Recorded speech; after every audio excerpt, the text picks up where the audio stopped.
Good evening, everybody. Good evening, my Moreland neighbors. How's everybody doing this evening? I hope you're all well. I hope you're all well. Welcome to, Fine. yes, welcome to Witness to History. I'm Donna Whyte, and today is Sunday, August 14th, 2022. So I have to make a point. Our first Witness to History broadcast was in August of 2020. So we have been at this for 2 whole years, and we have only missed a couple of months in all of this time. We have plenty of other neighbors that we're looking forward to having a conversation with. So Witness to History is, as you most know, is that it's a way for Moreland neighbors to get to know each other better. And we're always looking for people who are interested in being our guests on Witness to History. And there are people who have supported us throughout all of these years and continue to.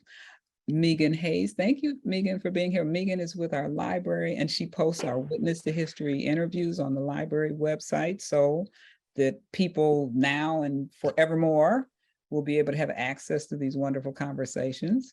And then Kevin Kay, of course, out of our conversation years ago about people in the neighborhood witnessing history is how this was all born. And John Dutton. Oh, Kevin and Lee. I see Lee here too. Lee and Kevin. And John Dutton behind the controls as usual. And I send him some things that I can't figure out. And he always makes magic on Witness to History. Thank you all. Thank you all. Our guest this evening, as you see, is Bobby O'Neill. Bobby O'Neill. Hello, Bobby. Hi, how are you? I'm good. I'm good. How are you doing this evening? I'm doing pretty good, Good, for good, Sunday. good. And I have known Bobby and have known of Bobby for a good number of years, maybe almost since I just came to Shaker in the early 1980s.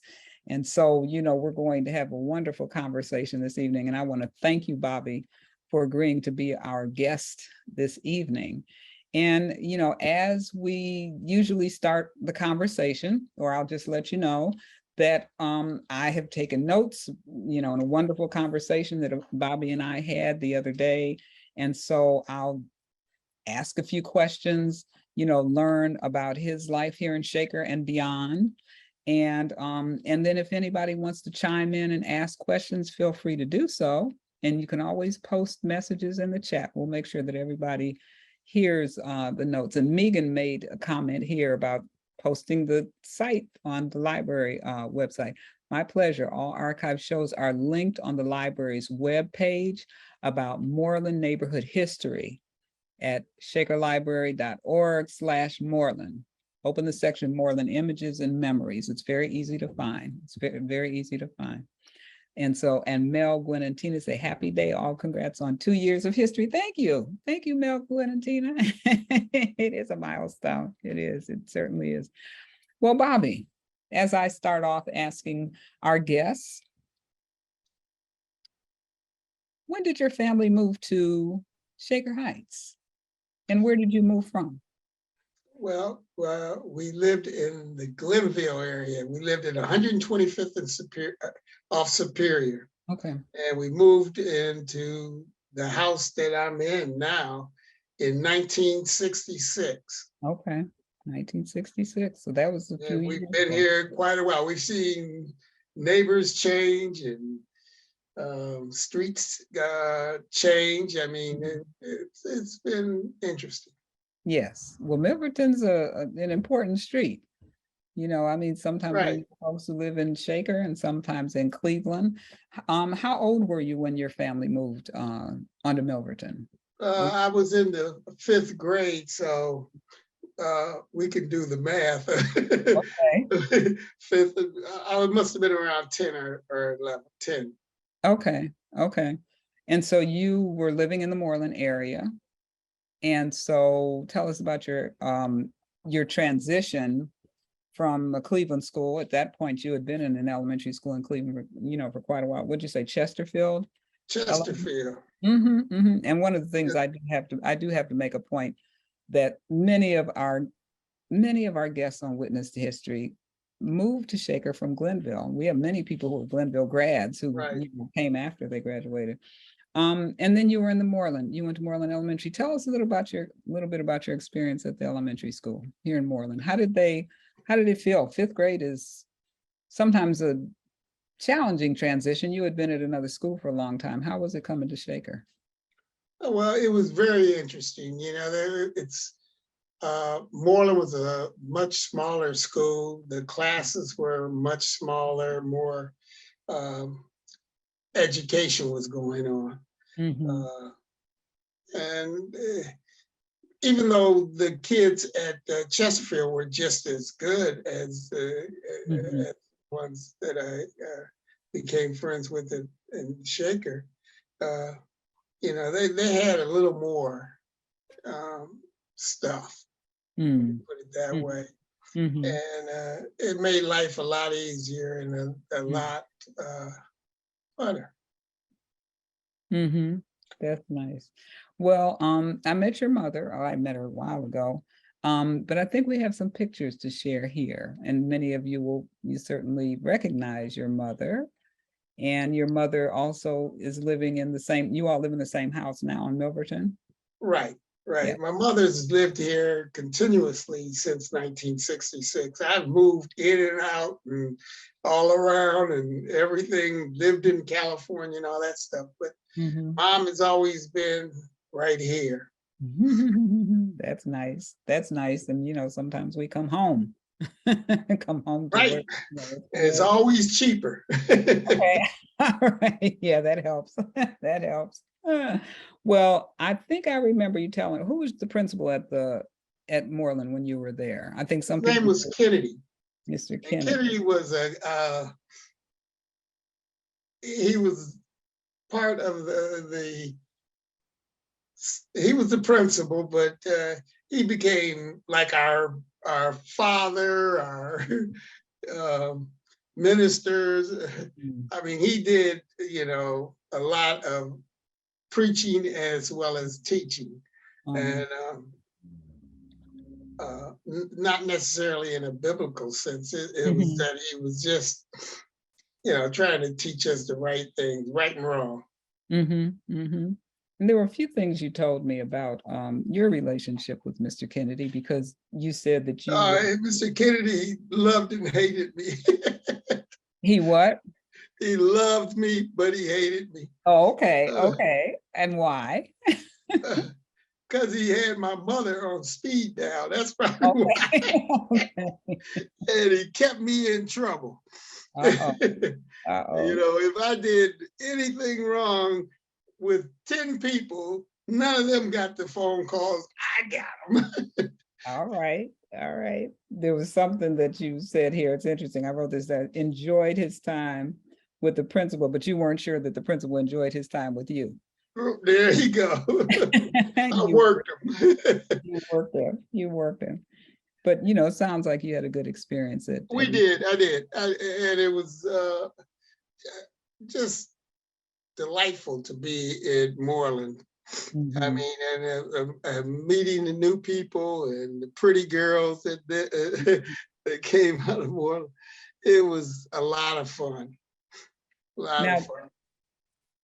Now, you said also just there was it was in the 60s. It was in the 60s. And you said there was a difference, of course, in the racial composition of the school that you came to, Moreland, compared to being in Cleveland.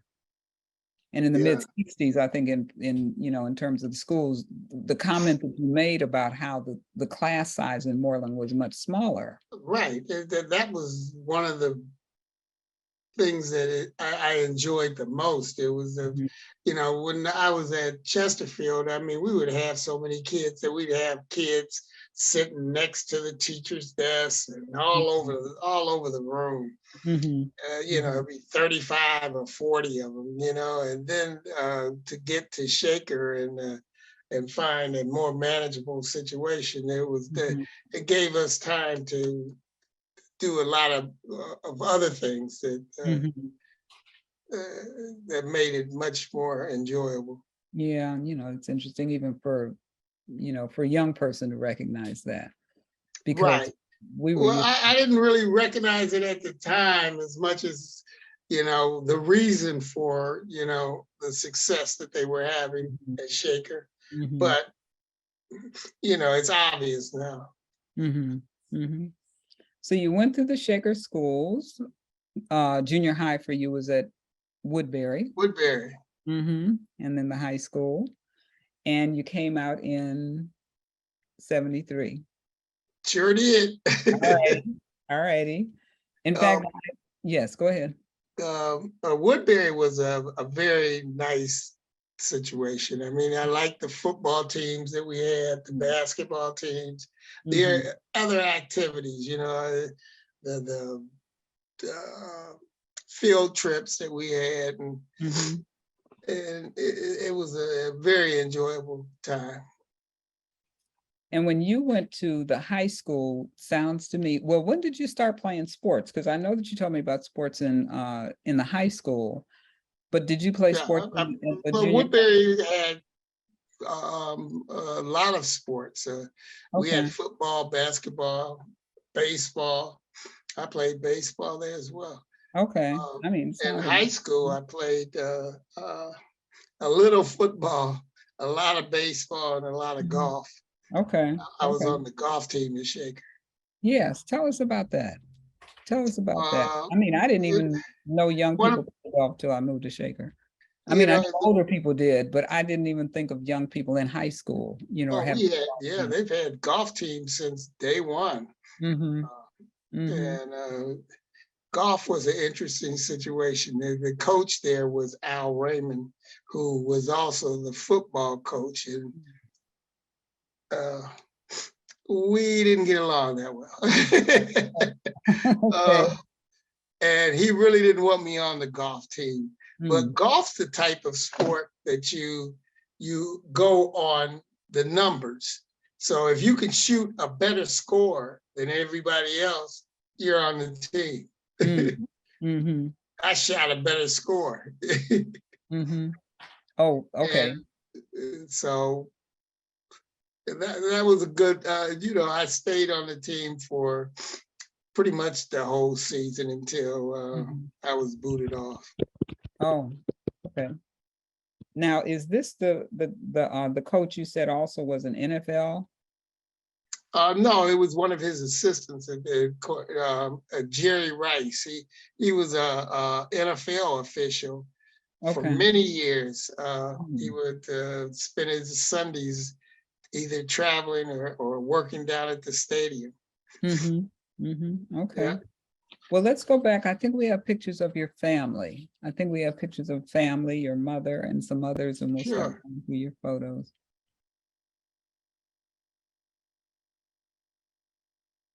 Here we are. Here we are.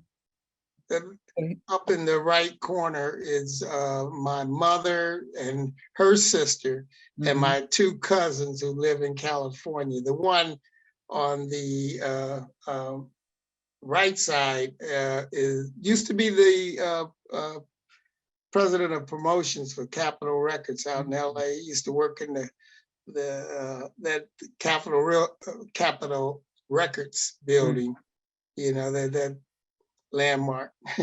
Amazing. That's amazing. And this is my mother and my sister and her sister, my Mm-hmm. mother Down at the and bottom. grandchildren. Yes, your son Hey, on the right, right? Your son on the right. right, and your sister's son on the left.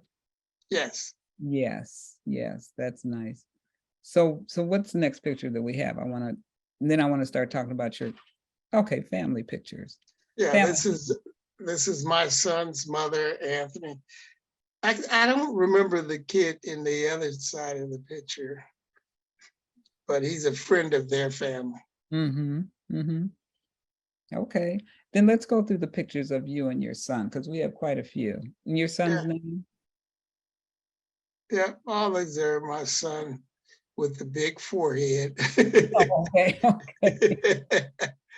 That's his sister, uh, Mm-hmm. who And six graduated on the from left. Shaker too, Okay.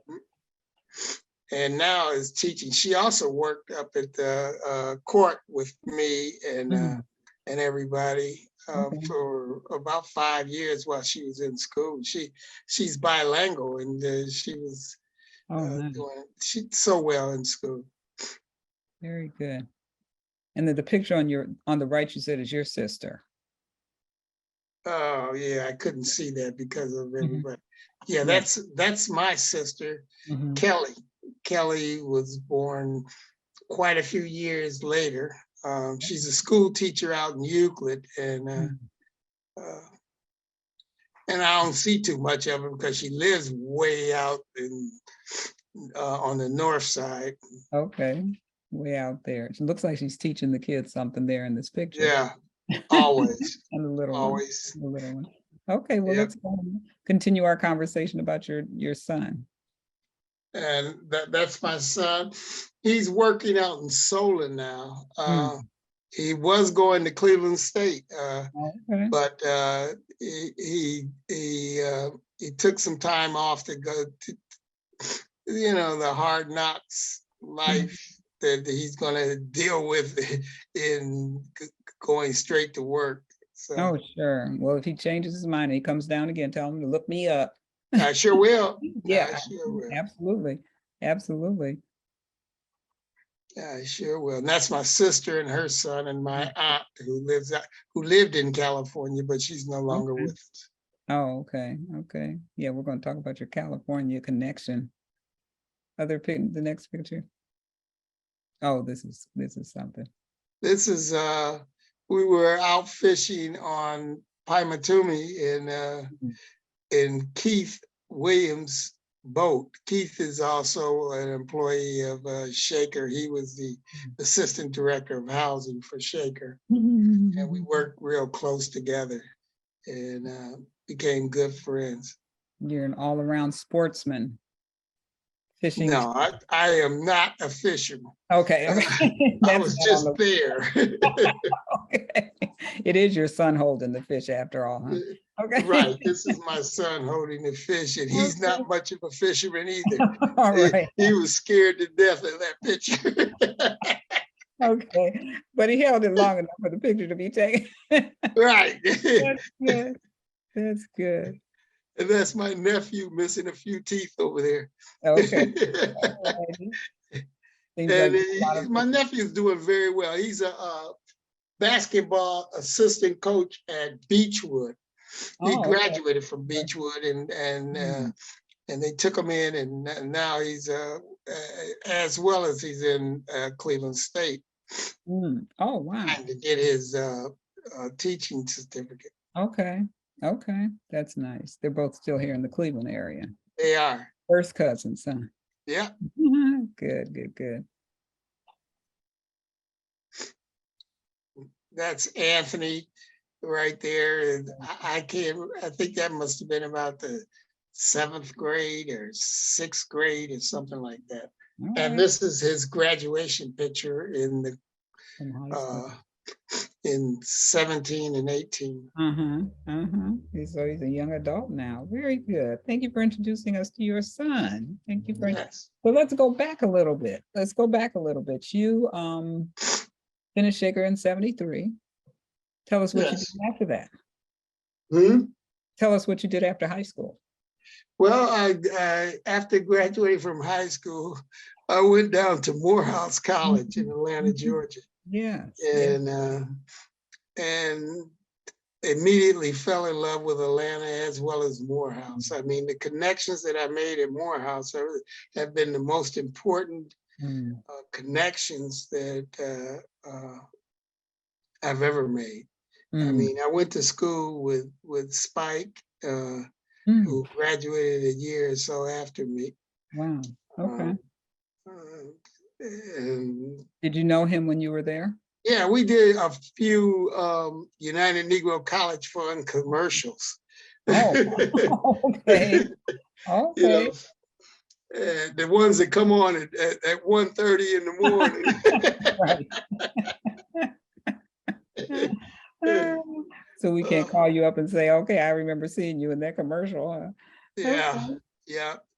And Edwin Moses, who came out of Dayton, he was also at Morehouse at the same time. Mhm. And I got to follow his career as well as his friendship, and Right, nice. I Nice. haven't seen much of him since we graduated, but every Mhm. once in a while we run into each other at the homecomings or school functions. Oh, okay, okay. So you go on down to Atlanta for the homecomings. I'm sure that that's, I'm down in Atlanta at least twice a year. oh, okay, okay, Mhm. very good. So after Morehouse, okay, you graduate, you come on back. Did you come home? I'm just assuming. What did you do after you finished college? I came home, but I didn't stay here for long. I took a job with AC Nelson, the marketing research people Mm-hmm. in Chicago, and they gave me my choice of places to go. So the training was done in Northbrook, Illinois, and then after that, what I did was I accepted the position in Sacramento, California, which is way north of Mm-hmm. LA. Yeah. But eventually, I made my way down to Los Angeles. Mm-hmm. And Mm-hmm. that's when I ran into all the trouble. There was just so much socializing going on down, and people used to think I was important. I'd pull out my badge, and they said, "Oh boy, we need him." Okay. They would let me into all the clubs and everything, and it just took away. Uh, it was interesting. Okay. You said it was hard living there. It was expensive living there. Very expensive. I lived really in Inglewood, California, and Mm-hmm. I'm familiar uh, with and the place wasn't that great, but it was very expensive. it. Mm-hmm. Mm-hmm. California is don't go there without the proper money. All right. All right. You need money in California. It's all about money in this land of milk and honey. Mm-hmm. Mm-hmm. I remember a classmate of mine who worked out in California, and when she retired, she says, "I can't live here anymore." She just No, didn't feel like she'd be able to afford to stay there, as a retired person. But you said also while you were in California, you taught people how to play golf. That was something. right. And What I would do was teach the kids, the local kids. Mhm. That's how I made some extra money. So it was, I'd take them to the driving range and get them started. I wouldn't necessarily take them to a golf course because in California, everything around golf is packed. Mm. So you know, and to take somebody to a golf course to teach them how to play golf takes extra time, and the Mhm. people behind you get upset that you're taking so much time. So Mhm. I would take them to the driving range, and I'd give them some quick lessons and Mm. how to get started. They tell Mhm. them about the equipment, what the each club was used for, just some planting of the seed. Oh, okay. I'm gonna ask about anybody who's on with us this evening, golfers. I bet we have some golfers in the room. No, nobody's golfing. Nobody goes. Uh-oh. I'm learning. What was that? Oh, Phil said she's learning. Bobby Right. can give you some tips. I can do that. That's for sure. Yeah, that'll be good. I mean, a lot of Cleveland folks golf. I'm surprised more people haven't said that they golf. Mhm. Well, And we have a golf course so close to oh us in yeah, Highland. Highland absolutely. was the only golf course when I started playing when I was 12 and 13. Highland was the only golf course that would Mhm. allow Black people to play there. Yeah. Highland and Seneca, there were a few golf courses, but we would always have to call if we were trying a new golf course and ask them, is it okay Mm. if Blacks play? Okay. Golf has been tough on the races. Yeah. So John, let's go to the golf pictures now. Okay, we have a couple of pictures of you. Okay, tell us who's in these This pictures. is Sebring Haygood in Yeah. the top right corner. He's He graduated from Shaking With Me. He Mm-hmm. was an attorney. He's no longer with us anymore. And this is Mhm. Michael, my cousin, who was the vice president of promotions for Capitol Records. Okay. Mhm. Beautiful. And this is a picture that we took out in Las Vegas. The one on the left. Yeah, we were just socializing. We weren't Yeah. really playing serious golf. Mostly talking, right? It was all about the fun, and it was, you know, if that picture was taken, it must have been 100 degrees. Okay, okay. And then this other picture of your golf club. Yes, this is the NNGA. This is the Negro National Golfing Society Mhm. that I was a member of, and it's a national organization of Black golfers, and that the chapters in DC, New York, Mhm. Chicago, Indiana,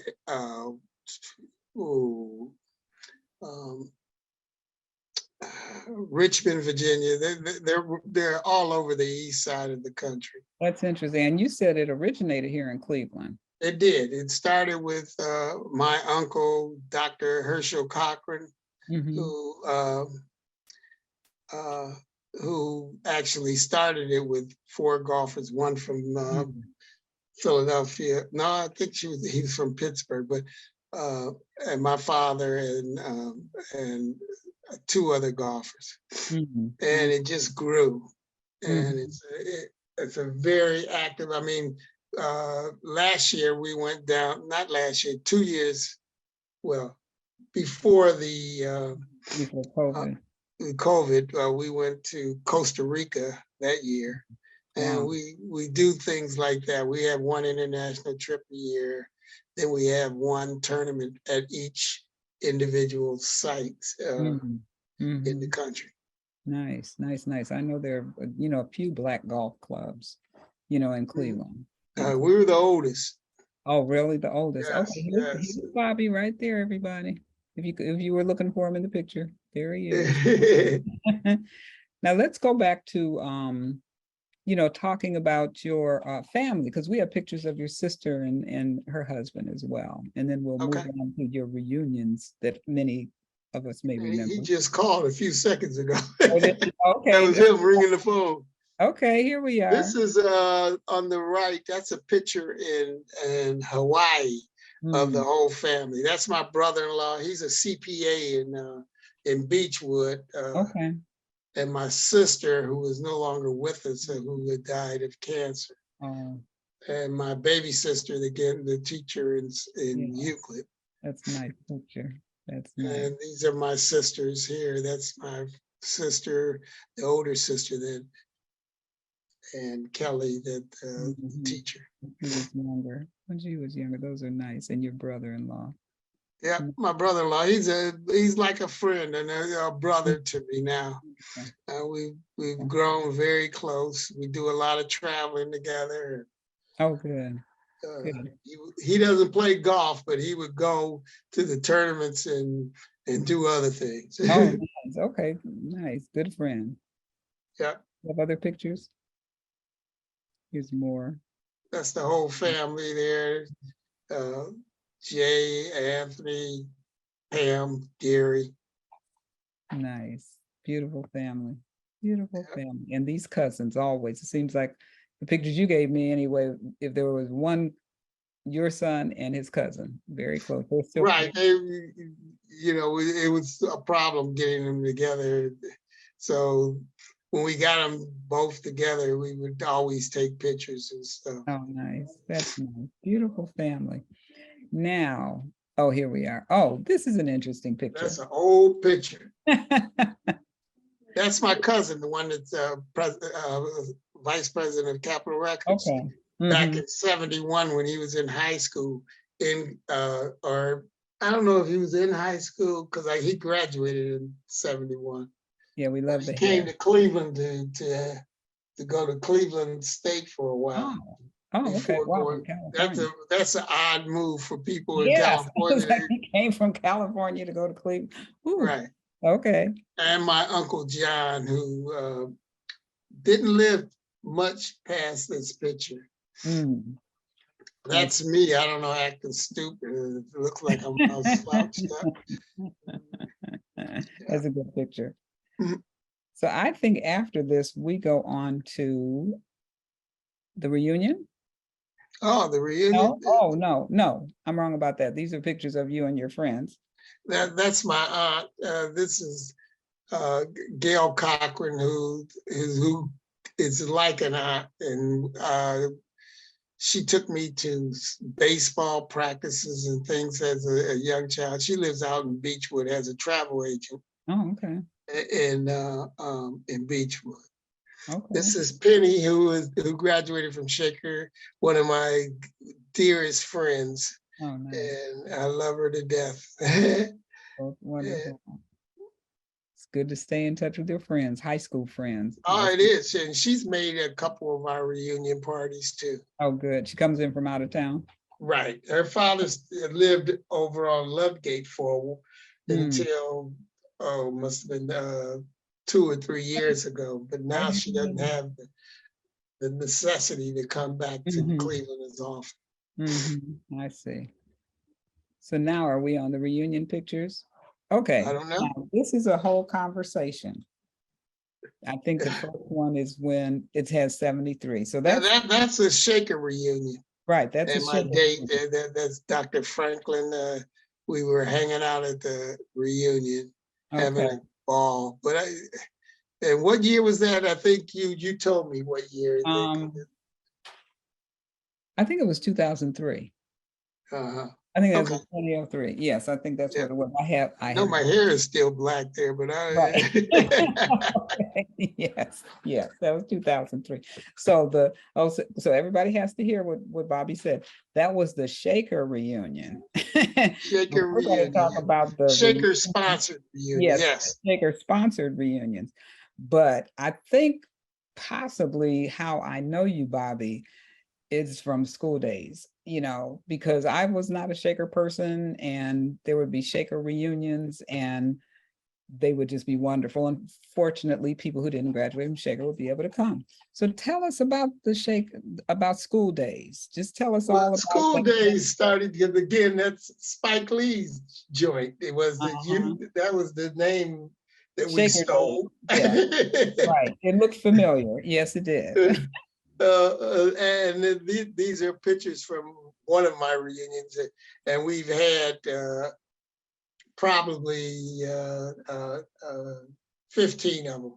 And again, this is on the right, and that's Lewis Stokes Jr., who went to Morehouse with me, and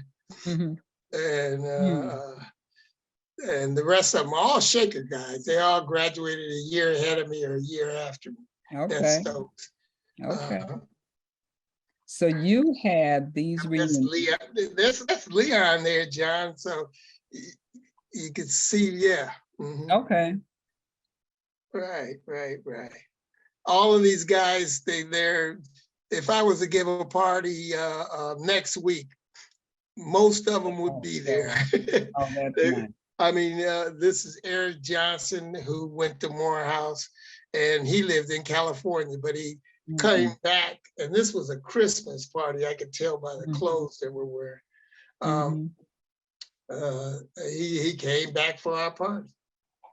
Tell us how all this happened. I mean, how did you all come up with this? Who came? Well, Leon and I got together one night, got drunk. All right. And we decided, we weren't doing anything as a group.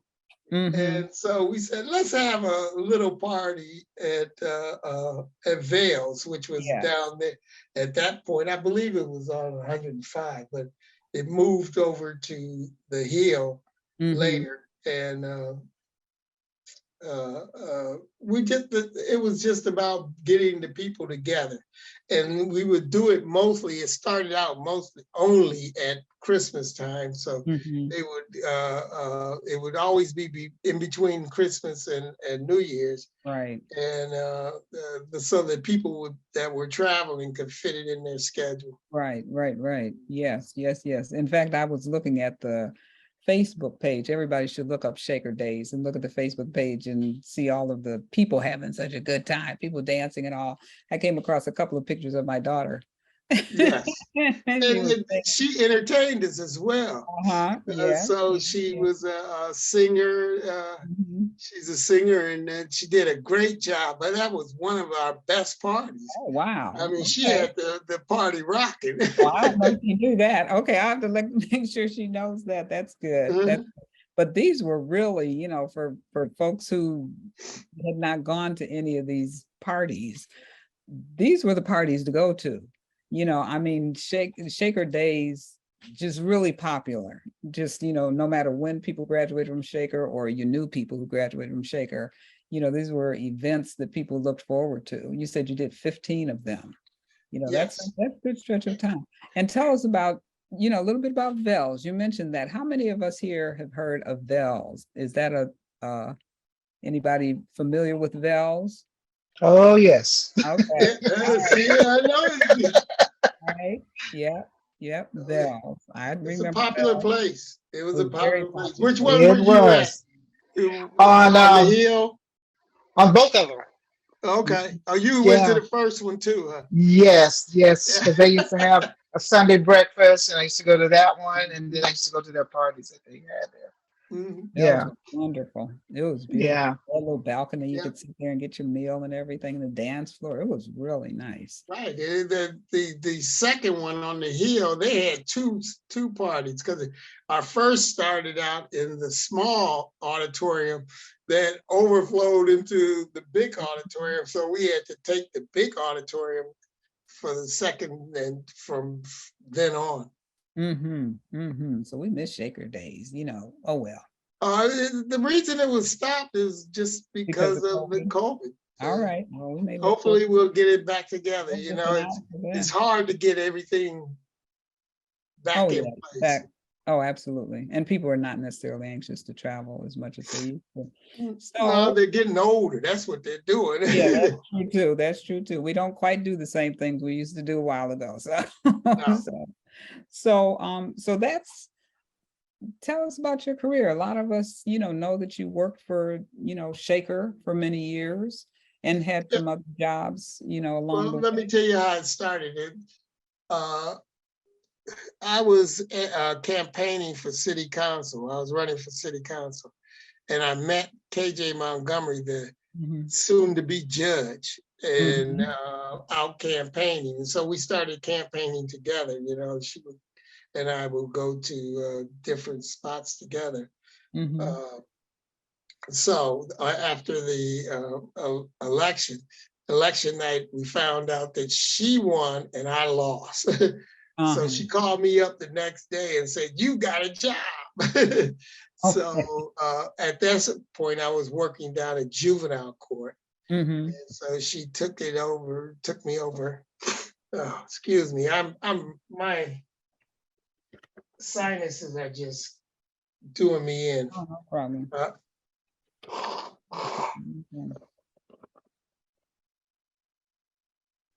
Mm-hmm. Oh, yes, that's the professional picture at the court. yes. So I took the job, transferred over from juvenile court to Shaker, and I ended up working there for 27 years Mm-hmm. with KJ, and that was always interesting because I'm so close connected to the city and Mhm. its people and my friends in the Moreland community and the Right. Ludlow community and the Lomont community and stuff. And so every Monday and Tuesday court date, there was a bunch of familiar faces that I had to deal with. And they would, if they didn't call beforehand, they would, Bob, I need your help. Oh, goodness. Oh, goodness. I didn't know they were looking for the hookup, huh? Right. We had talked a little bit earlier about the value of networking. I guess people would, would say They this were is the time. networking, yeah. Yes, yes. That's something. That's something. You said that while you were working for the courts, Judy Rawson, was she the mayor? Well, Yes, I she mean, was. probably a few Well, Pat mayors, but Burns was the mayor originally. yes. Pat and I were very good. We worked together, you know, uh, and her daughter and my sister Kelly went to school together. So they our families knew each other. Oh, okay. Then Judy Rawson was the next mayor, and Judy and the judge got together one day, and Judy said that she wanted to steal me so that I could take over a position over in City Hall. Hmm. And the judge said that she's not having it. Didn't I have. like, do I get to say what? Let's talk money and see who's going to win. Hmm. But I stayed at the court for all 27 years. Mm-hmm. Mm-hmm. So that's where you retired from. Huh? Yes. All right. Now And there's I am retired, that's for sure. okay. Okay. You said KJ left before you did? She left after I did, about Oh, a year and a half after. okay. And we Okay. both had health issues, and Mhm. we just were ready to go, you know, just live Mhm. Well, you know, start the second half of our lives. sure, sure. I mean, 27 years is that's a stretch of Long time. time. I didn't What's realize, holding you back? you had been there that long. And I want to go back when you said you talked about how you ran for city council. Yes. You know, I'm going to talk about the value of networking, you know, and I guess maybe talking to somebody. I don't know if he had been your Abe Miller. Was he? Abe Miller, yeah. Abe Miller is Sam Miller's son. Okay. And we were in homeroom together at Woodbury. And I called up Abe and I said, and we've been friends ever since. We're to this date are friends. This is a good story. I called up Abe. I said, "Hey, I'm running for city council president." He lives in Shaker. He said, "Oh, hold on." He got it on the phone. He said, "Dad, Bob on the other line. He's running for city council. Send him some money." And I tell you what, in 5 days, I received my biggest donation. That's Yeah. wonderful. Many of us remember Sam Miller. I'm sure that, you know, he was very generous. I'm sure. Yeah, and he doesn't know me. It's just Abe. But the power of networking. Yes, it is. It is. So there were other jobs that you said you did with young people. You worked for the Cleveland Board? Yes, I did. That was way back. I worked at John F. Kennedy as a job counselor. What I would do is prepare kids that weren't necessarily going on to college. I would get them prepared for work. I would teach them about writing resumes, taking mock interviews. I would have career days and stuff like that. Again, I was out networking. Absolutely. and using my network to get things done. I mean, I had a huge success with, because Kennedy has some good alumni as well as Absolutely. Absolutely. I use both. So do we have any questions? Anybody want to ask any questions of Bobby O'Neill? And you know, I don't know where you're, you know, I think when I saw your mother at the park, I was like, oh, she could poke her head in, you know, and say something. She's not here. Oh, okay. No, she's not here. Oh, okay. My mother does a lot of socializing. Oh, that's nice. That's nice. She stays active. That's wonderful. Sometimes it's scary, you know, because I tell her she has to get in before dark, like really? She used to do me. Okay, the tables have turned. Well, you did tell us, you know, I want to bring the whole point about the Moreland Community Association, because you were involved with the Moreland. That's probably where I met you. I don't know where I met you, Bobby. You know, you're in Shaker. I'd see you at Starbucks. You know, I'd see, you know, we would see, you know, Shaker folks. And tell us about, you know, Moreland Community Association. You said you were one of the folks who helped to originate the Moreland on the Move. Well, Moreland had a community association called Moreland Community Association. and they got a hold of some money. There were some grants, and it kind of messed up the community association. So we said, well, let's start one from nothing. So one of the pictures, the golfing picture, was Seabird Haygood, and we got together on his front porch, and we decided that we would. And Earlene Hooper was one of our early members, and a few other people that I see at the meetings and stuff. But we started our own Moreland on the Move, and we began to gather respect at City Hall. Because that's what we didn't have. We didn't have the respect and the help of the city officials. And that turned into a very good situation from what was there was no communication whatsoever between the city and Moreland. And Moreland on the Move is still around. It certainly is. It certainly is. And I mean, you're talking about decades ago. Right. Well, that's what, gosh, my mind is just, we had some super guys that were president, and Al Foster and all that. That's where they all started. Got their feet wet. I met good people through Moreland on the Move, Moreland Association and Moreland on the Move. And I want to say, a point about Sebring. Sebring lived right over on Scottsdale, so he was close to where I live. And when I moved into Moreland, moved into Shaker in 81, I didn't know anybody, 82. And then I met folks. So the movers and shakers in Moreland were the folks that I met. And I never forget, anytime there was a campaign and somebody would come to my door, Sebring would usually be with the person who was running. And he'd introduce me to the person so that I knew that they had some credibility. And supported them. They were people I should probably really think about voting for. So, that's, just in honor of him for sure. Now, so what have you been doing? What do you do in your spare time? Didn't you tell me you stay busy now? Well, I was busy until maybe a year ago. I had a real estate company that I would rent 2 families in Cleveland. And it just became too much work for me. And so I ended up selling all the houses and getting out of the business just in time. So that's what I was doing. And then now my life has really slowed down a lot. But I've had some health scares. Now I'm on dialysis, waiting a transplant for a kidney. Well, all the best to you. All the best to you. Did you say you trade stocks? Do you do that? I do.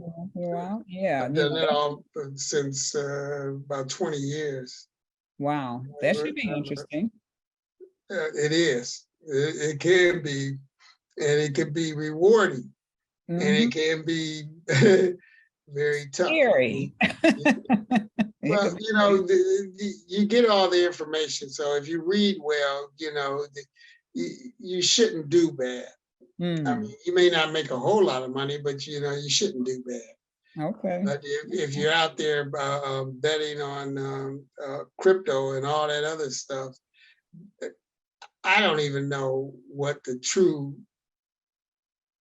mess is all about. Crypto is very hard to deal with. It's hard to understand, hard to deal in that virtual money. So I don't understand it. I don't understand. I haven't dealt with it at all. Okay, well, that's coming from somebody who knows what you're talking about. So hear that, everybody. So don't invest in crypto. I mean, it's. I'm not saying some people have won, investing in crypto, but that was very early, and now everybody's struggling, and I know. Oh, okay. I mean that the market has been up and down in the last several months. All right. Anybody have questions? Anybody have questions? Yes, there's Diane. You're muted. There you are. Hello, I'm Donna Whyte's sister, Diane. Oh, wow. Yeah, that's my sister. So I've enjoyed your stories a lot. And I had one question. When you spoke about the golf clubs in Cleveland, the golf courses, you would call to see if they admitted Blacks into the. Yes. So what would the Yes. people say if they Oh, they did? were pretty much upfront. Basically, we don't accept Blacks. Oh, Mhm. they just said point blank. Oh, yeah. They weren't scared of us. I They see. weren't going to, worry about. I've never saw any kind of civil rights agency going after a golf course back in the 60s. I see. So all we could do is take their answer as yes or no. And if they say yes, then that was good. If not, we just move on. Mhm. Well, what do It you was think? tough. It was tough. But I played 90% of my golf back in the 60s at Highland. Mhm. Mhm. What do you think that, how do you think they changed? Just Not time? much. Oh, Not oh, much. I mean, we can go to the golf courses and can play the golf courses now because they made it so that they accept everybody. If Mhm. they have open tee times, that's open to play times. And so we haven't run into any of that situation. And I'm in a big group. So when we call, we need a lot of time to tee off. It could take, we might have 10 groups. And that was so we learned how to deal with that. The golf courses started opening up one by one Mhm. to Blacks. Because shoot, we're paying our money just like the white boys, and it was just a simple math that they would allow us to play. Mhm. Wow, that's interesting. yes. That's why so many Thank you. Highlands are a public golf course, right? Yes, it is city Mhm. golf City course. golf Yeah. course. So Mhm.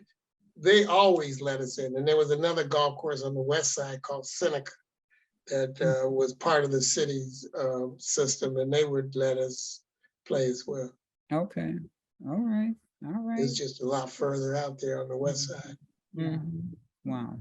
Yeah, the city of Cleveland did a good thing in buying all of this land Mm-hmm. Interesting. a Yeah, long time ago. great. Any other questions? Thank you, Diane. Any other questions, comments? All right. There's a Anel question. has a question in the chat. Why was Morgan so separate from the city, and is it like that now? Say that again. Why I was couldn't. Morgan so separate from the city? And is it like that? Moreland. Moreland. Yeah, Moreland. Moreland. Okay. Why was Moreland so separate from the city? And is it like that now? To a certain extent, I mean, Moreland is a more of a lower to middle class community. Shaker is more of a middle class and upper community everywhere else, except south of Van Aken. When you run into money problems with the owners of the houses in Shaker on the south side, Mhm. and but on the north side, which is a little separate, they're in a different economic condition than Moreland. So that adds to the, I guess, connection between us, you know. Mhm. So we all became friends, you know. Yeah. It's just, That's yeah. right. That's right. That's what I was gonna say. We have a Mhm. lot that the rest of the folks don't have. We have each other. Right. Each other, and a lot of stability. I mean, folks have been We here. don't have membership to Shaker Country Club, but we still play golf. Right, right, right. I like that. I like that. We have each other. That's for sure. Absolutely. Well, Bobby, this has been real fun. Any other questions, comments? This is real fun. Bobby O'Neill. Yes. Kevin?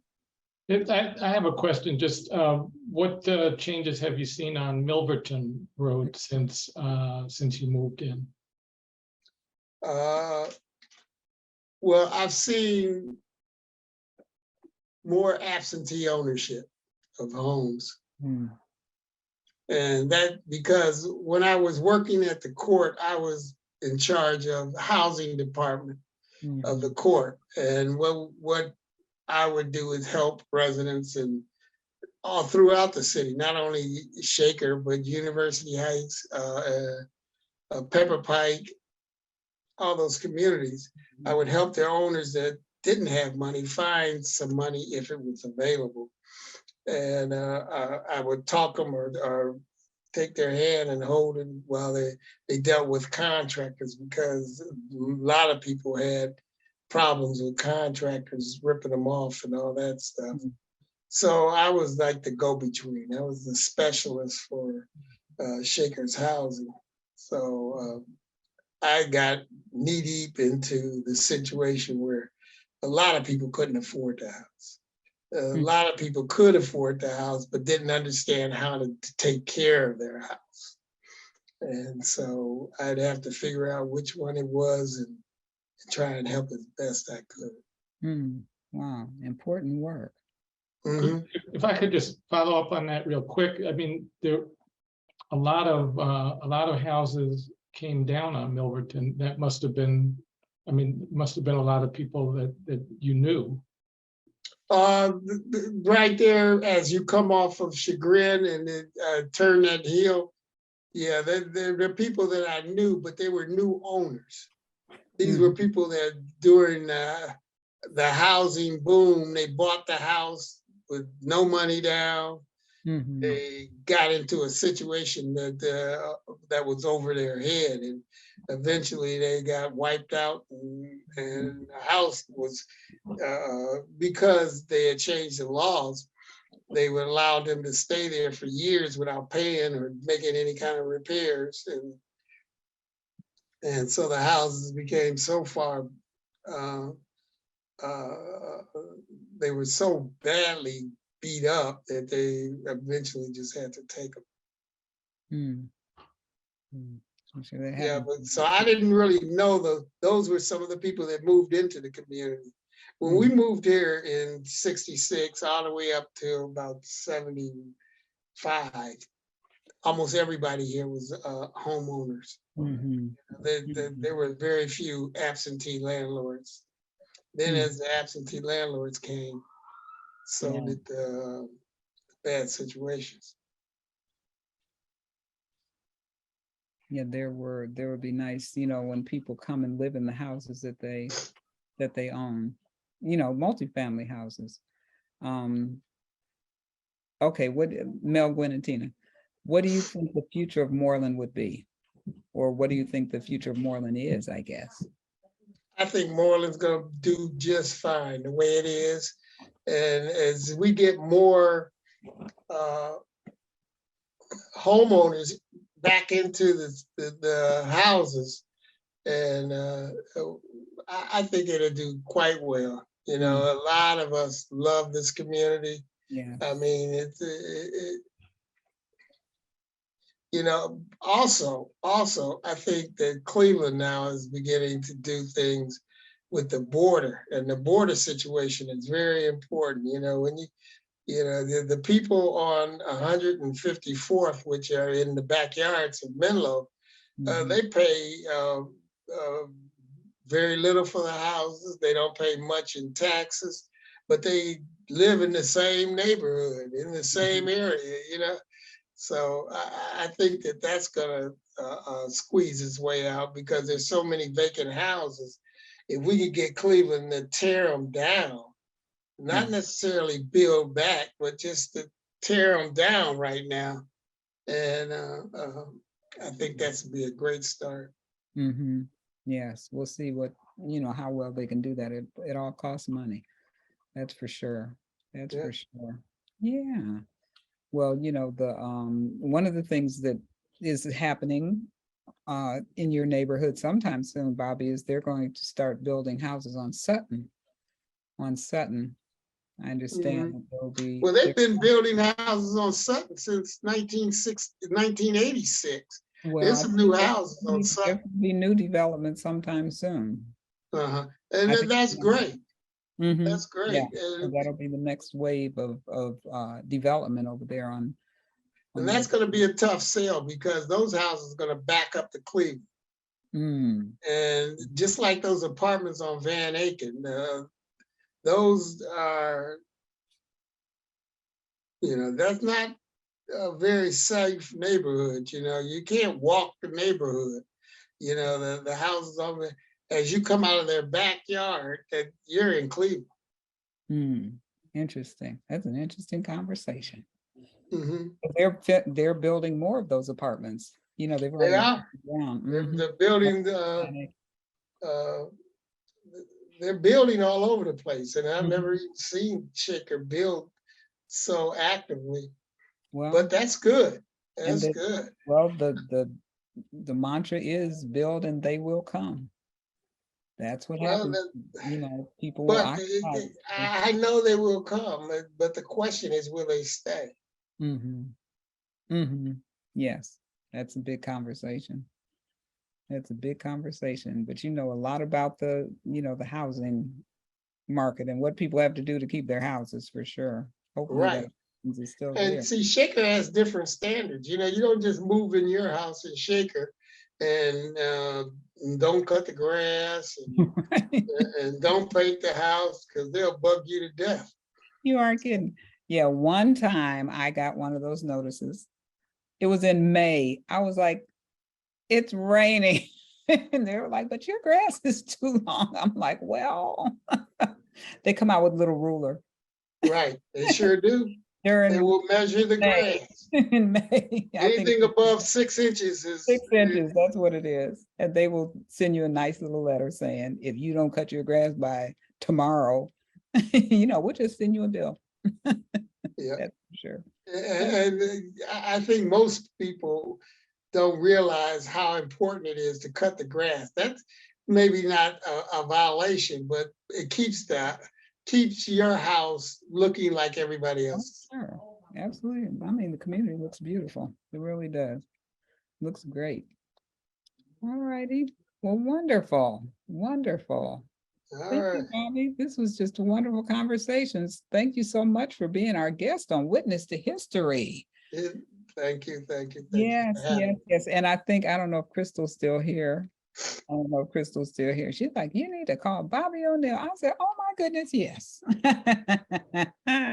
This was fun. Yeah, she got off where did she go? Yeah, I don't know. I don't even know if she sent a note. She was I here know early. she's an expert at this Yes, I Zoom get stuff notes from because she her every works once in on a it. while. I get notes from her because she grew up in Shaker, so she knows folks. Yeah. So that's always, I appreciate it. Well, any and everybody can be my guest on Witness to History, our guest. And I'm always waiting for someone to call or email me. Everybody knows my email address because this comes up. I'm sure you know my phone number by heart. And I'm just waiting to hear from you. So I would, like to thank Bobby again, but I do want to announce to you that in September 11th, as we know, 9/11 is our second Sunday next month. And our guest and our program will be a little bit different because it is 9/11. So we will be here and our featured guest will be Mariama Whyte. Mariama, and I won't give too much of it away, but Mariama was in New York on 9/11, 2001.